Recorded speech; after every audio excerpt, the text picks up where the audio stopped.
Our project for today is a hardtail Strat, but this one is in cedar. I think they look fantastic. You do a 2K clear coat on these, they look fantastic. Pretty straightforward. It is a hardtail, so we don't really have to machine the back, so it goes pretty fast. It's pretty easy. Makes the shop smell terrific, makes your warehouse or wherever you store them smell terrific. Hang one in your closet, for God's sake. It'll make your closet smell terrific. All right, let's get to it. Hey, if you find yourself enjoying this kind of content and want to see more, why don't you mash down on that subscribe button? That helps us immeasurably. And then maybe punch the like button and give us a thumbs up and maybe comment and stuff. That helps us bring you more content like this. So please do that, it helps a lot. And now, due in part to the overly litigious society in which we reside, listen to my robot. Danger, Will Robinson! Danger! No, Will Robinson! Danger!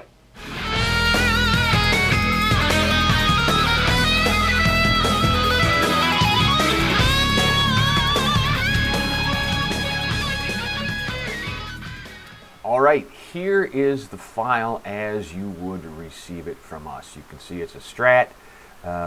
There's no tremolo cut here, so it's a hardtail.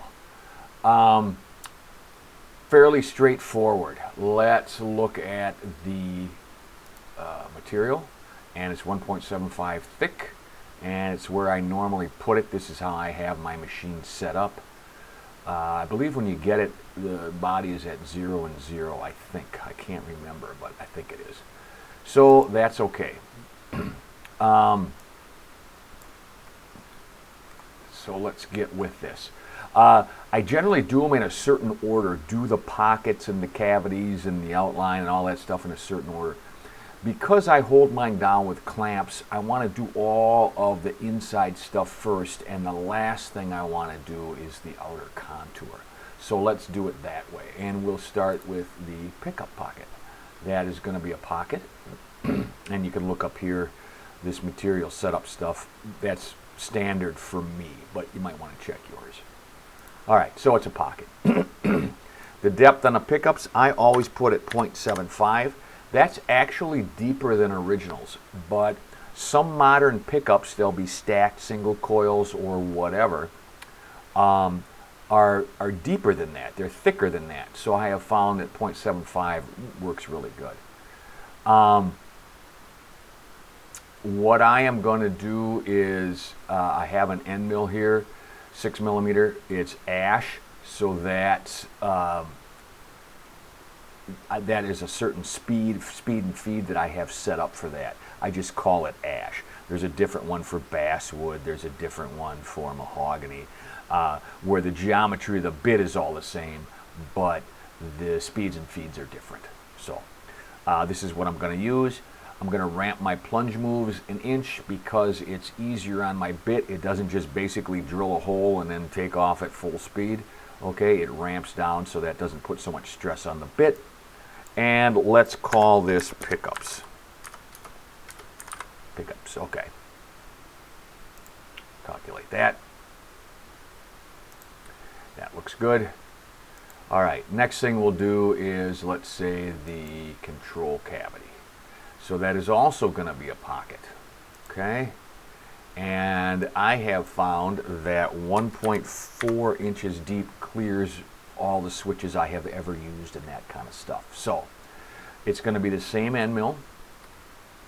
All this is basically the same, except we will call this control cavity. Okay. Perfect. Looks good. Let's cut the input jack next. Again, that is one more time going to be a pocket and 1.4 inches deep. That has fit every input jack I've ever seen. Ramp the plunge moves, and we'll call this input jack. There we go. Very good. Looks good.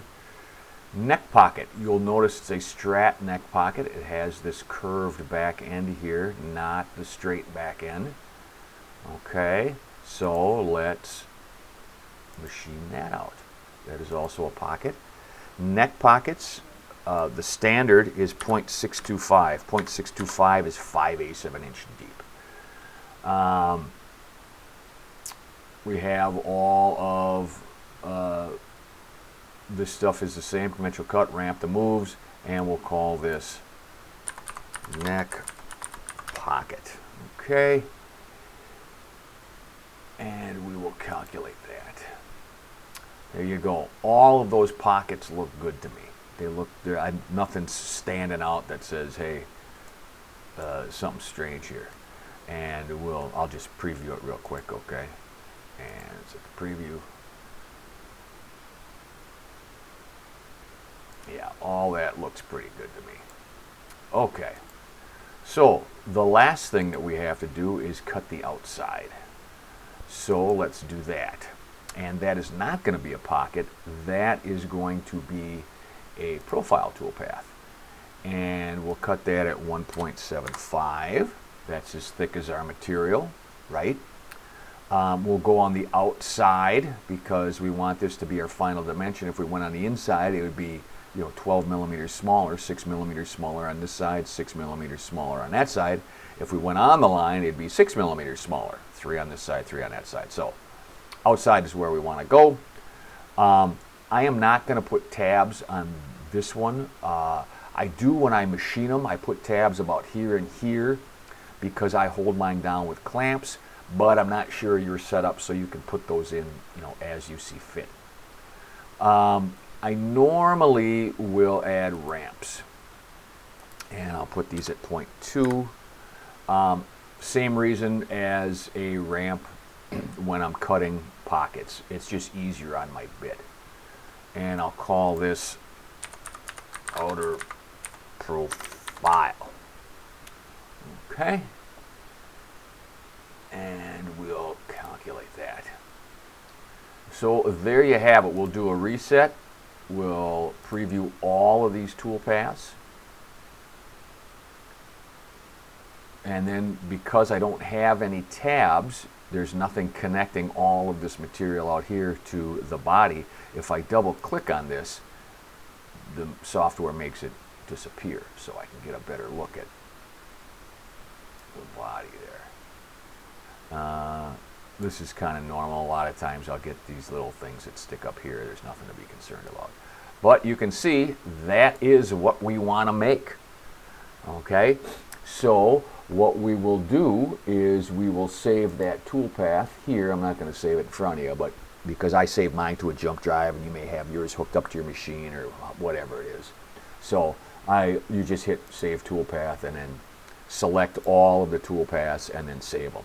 So, but I'm not going to do that right now. A couple of things here is that one, make sure you select all the toolpaths to save them. Two, for me and probably I would suggest for you is to machine the outer profile last, just because it's the outside and however you're holding it, be it vacuum table or carpet tape or the super glue trick with the blue tape, whatever. Do that last as it cuts it out last. You can do it any way you want, but my advice to you is do it last. Another thing that I get questioned about upon occasion is, well, what about the forearm cut and the belly cut? I do those separately as secondary ops. I have found that it is a lot quicker for me to do it that way. You could certainly program that in, okay, and then flip it over, align your body and do the belly cut too. I do them by hand just because we've made so many of them here that we're pretty good at doing them by hand, and we have the tooling to do that, the monster. So, that's the way we do it. So, with that saved to, I will save this to my jump drive, and we'll take her out into the shop, and we'll machine this out. All right, wood selection for the Cedar Strat. This one.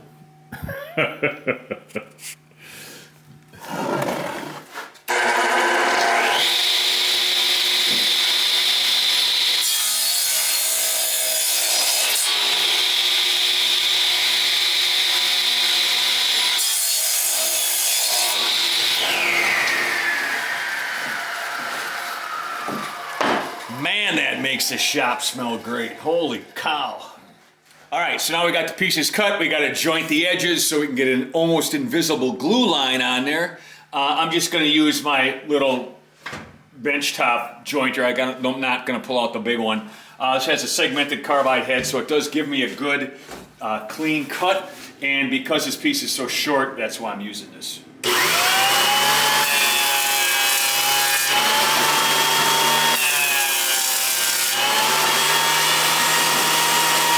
Joint both pieces.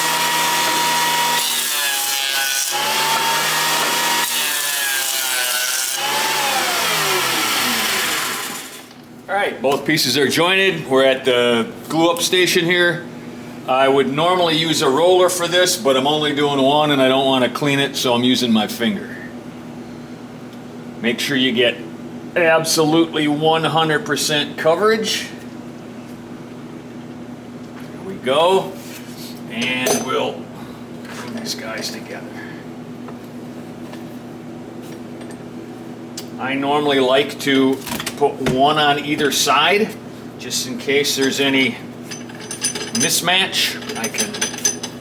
The clamps will take it up.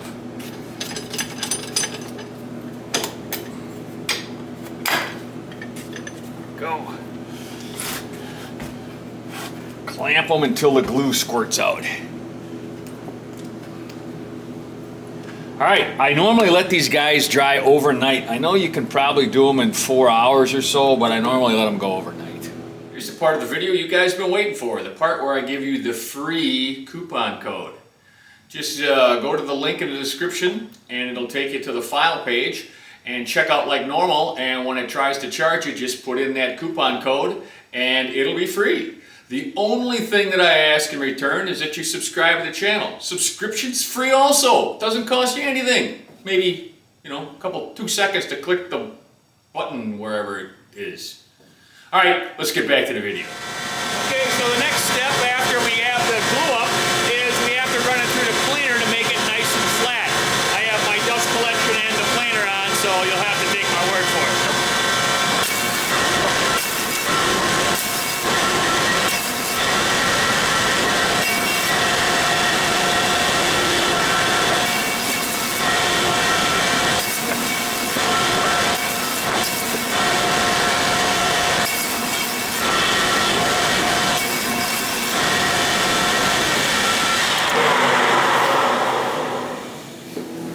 All right, let's check here.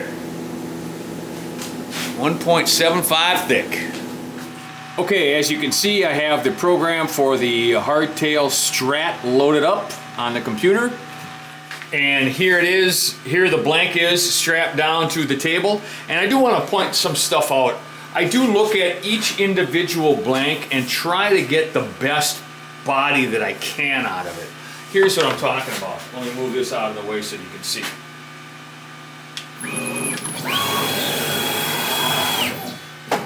Okay, so I'm looking here and I go, okay, there's a little bit here that some guy might not be happy with. So I put it this way a little bit. So the body's going to go on here just about like this. It's going to cut some of that off. And then I look up here and I go, okay, well, there's a knot right there. I'm going to probably want to miss that one. I don't mind knots. Matter of fact, in Cedar, I really like having knots. But I don't like them on the edge of the body. That is a little strange. It's a little weird. It's a weird fill and some other things. So, I mean, you can see there's all sorts of knots in here that look just gorgeous, in my opinion, on it. But when it would be right there, that might cause trouble. So I do try to avoid any of that. We'll fire up the spindle. For Cedar, I run it a little fast. I run it about 19.5 on the RPM. And we'll cut it out. I'll go turn on the dust collection and we'll cut it out.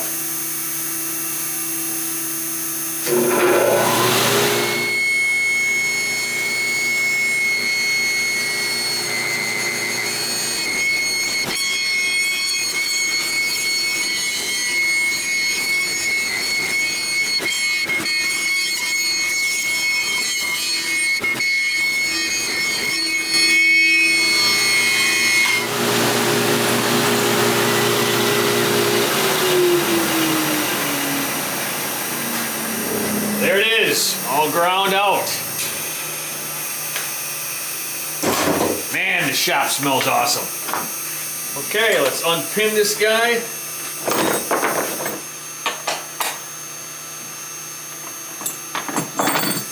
Now, because he's a hardtail, I don't have to flip him over and do the tremolo spring cavity on the other side. So let's just take him over here and we'll cut him out.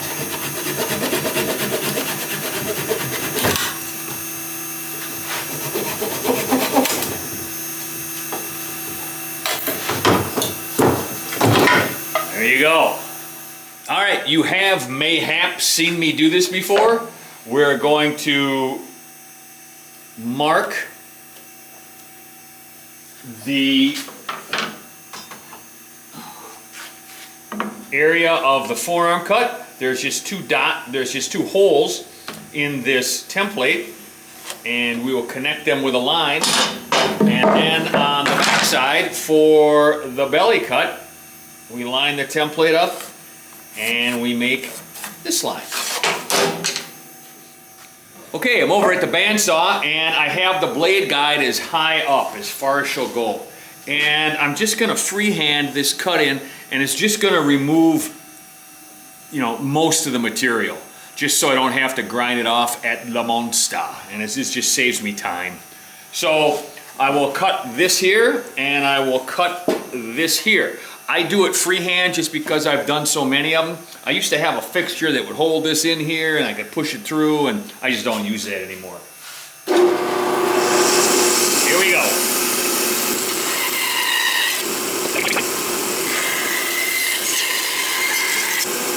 That also leaves me plenty of material to grind off. A lot easier to take some more off than it is to put it back on. Ask me how I know. All right, we're over at the Lone Star. Big belt sander, belt grinder, and I'm just gonna finish up these contours. I got all my protective gear on, full face shield, the whole 9 yards here.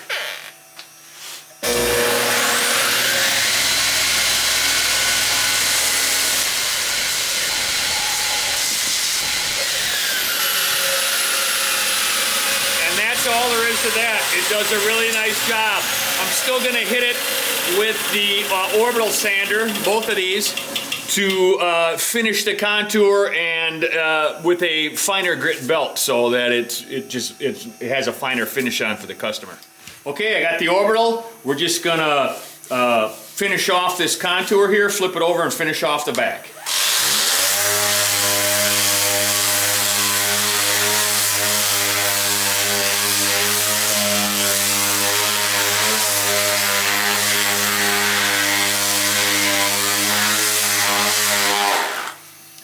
Okay, that's all there is to that. I'm gonna have to fill this a little bit over here, I see. I was hoping I would get that off with the forearm contour, but it didn't come off, so there will be a fill there.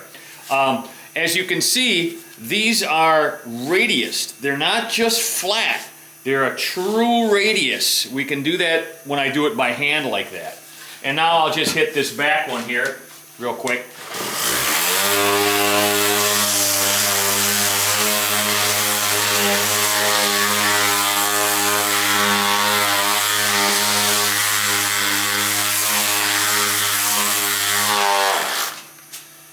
And that's really all there is to finishing up those two contours. I'll hit the rest of this. I don't want to do that until after I fill this, but I'll hit the rest of it with the orbital, and I'll drill this hole in right here. Right now, it's the hole that goes from the control cavity to the input jack. You want to be careful when you're doing this that you get your angle right, low enough so that you go through to the cavity, but not so low that you chip this out with the edge of the drill bit here. So let's do that.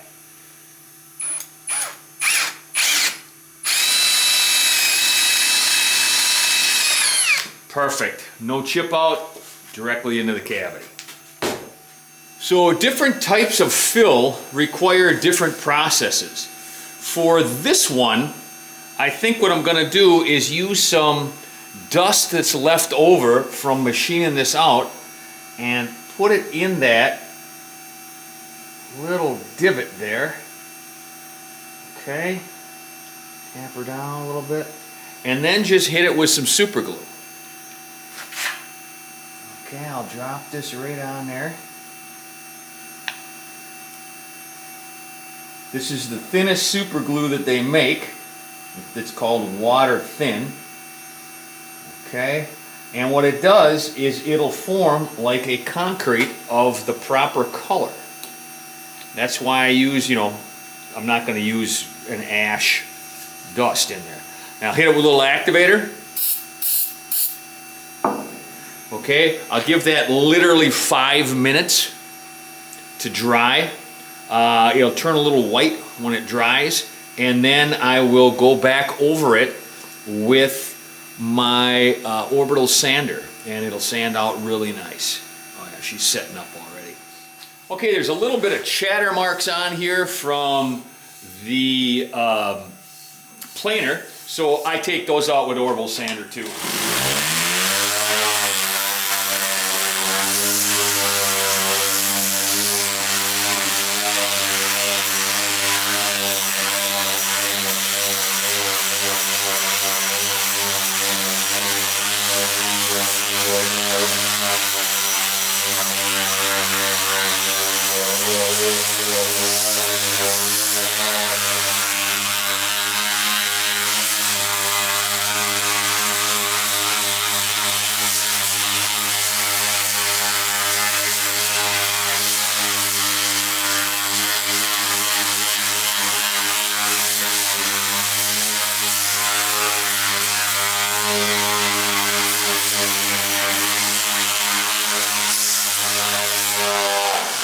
There you go. That cedar is really soft and it sands very quickly. Okay, so here's that fill that I did with the super glue and the dust left over from machining this thing. So I'll just hit that with the orbital also.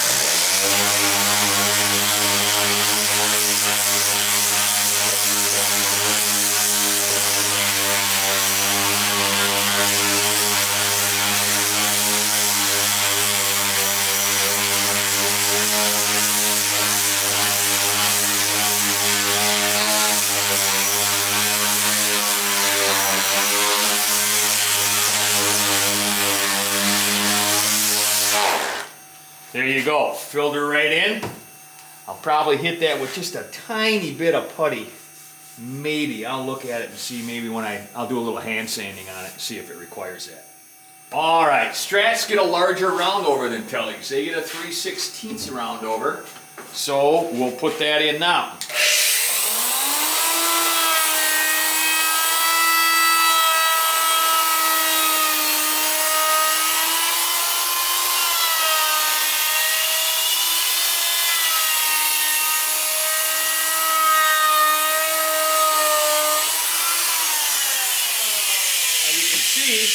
Because that was filled just like that, it rounded it over just like it would the rest of it. That super glue does machine pretty normal.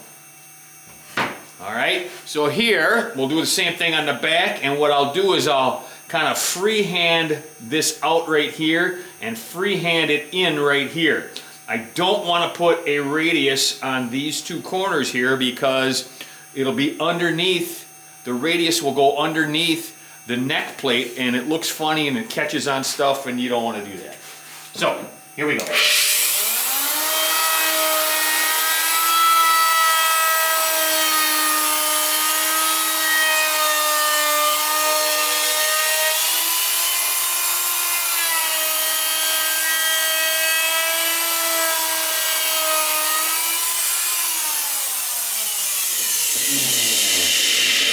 See a nice kind of fade in right there and a nice kind of fade out right there. Good job. That's requires some hand sanding around here, but other than that, it's done. We don't need to drill a hole in the edge for the jack because the jack comes through the front. All right, so we'll clean this up. I normally just hit these two edges really soft just to kind of break them a little bit, and I'll do the same on this edge here. This edge here, I'll even round that over a little bit. This top edge here, and this edge here. This is just a sanding block I make. You can actually tell this comes out of like right here on an ash body, so I'm not, you know, it's just a piece of scrap. I'll hit this back here. I also, by hand, will hit this area right here because it's down, so I couldn't get it with the roundover bit. And the same is true for this area right here. So I'll hit both of those by hand just a little bit. Just to break them over. I'll normally hit them by hand with the block because that's quite a bit more aggressive than the next one. I'll show you that. Now to kind of blend all that, I use a sponge sander, okay?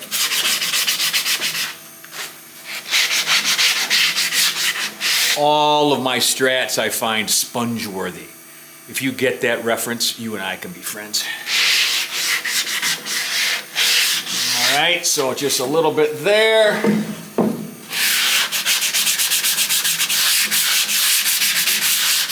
And a little bit there. What a nice looking body. So I'll just clean up a little bit more by hand, which is boring to watch, I know. We'll go through the quality control checks, and then she can go out to the customer. All right, there you have it. One genuine Cedar hardtail Strat. Hardtails are a lot more popular than I would have thought, but people love them. So, nice wood, smells nice, looks beautiful. If you enjoy this kind of content, please mash down on the subscribe button and give us a like. Share the video maybe with a buddy that you think might like it. Maybe even give us a comment. Anyhow, we'll see you with the next one. Thanks again for watching.